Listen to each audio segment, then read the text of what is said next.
வாடி வாடி தங்கம், ஓனர் மேல எவ்வளவு பாசம் பத்தியாப்பா இவருக்கு. சே இந்த கரும பூச்சி மூஞ்சா பார்க்க வந்தா போ போ அப்பால யாழ் அங்க அததான் பார்க்க. டே ஓனரா, உன்னை எங்க பார்த்தாலும் தோர்த்தி கடிக்க போறோம் பாரு. இவனுங்களான மாட்டி விட்டியா விட்ட மாட்டாங்க போல. சுத்தி வேற நின்னுக்குனாங்க. இந்த பொண்ணு வேற ஊச்சி எடுக்குதா, குத்திடும் போல. அப்படியே கச்சி போட்டு ஓடி போலாமா? ஐயோ, நம்ம தெரியாம நொக்குன்னு இருந்துட்டோம்ப்பா. ஹாஸ்பிட்டலுக்கு வேற கூப்பிட்டு அவன் எத்தனை ஊச்சி ஏத்த போறான் தெரியலையா? டேய் கவலைப்படாதடா, ஒரு 30 ஊசி மட்டும் போட சொல்றேன்.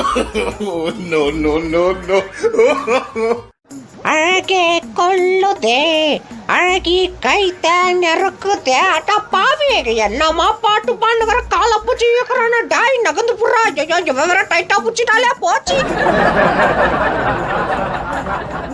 ஹாய் சாரே, எப்படி இருக்கீங்க? அடா பாவி, அப்புறம் சந்திரமுகியா மாட்டினா? டாக்டர், ஒரு பேதி ஆகுதுன்னு குத்தேன், அதுக்குன்னு சந்திரமுகியா மாத்திட்டீங்களே அவனை. ஏமா நீ ஒண்ணு கவலைப்படாத. இதை தூக்கி இதுல வச்சான்னு வச்சுக்கா நார்மல் ஆயிடுவான். பாத்தியா சம்மியாக்குறானா? டாக்டர் பூச்சி தான் பொண்ணும். இந்த டிக்கில போட்டு விடுங்க, எத்தனை வேணா போட்டு விடுங்க.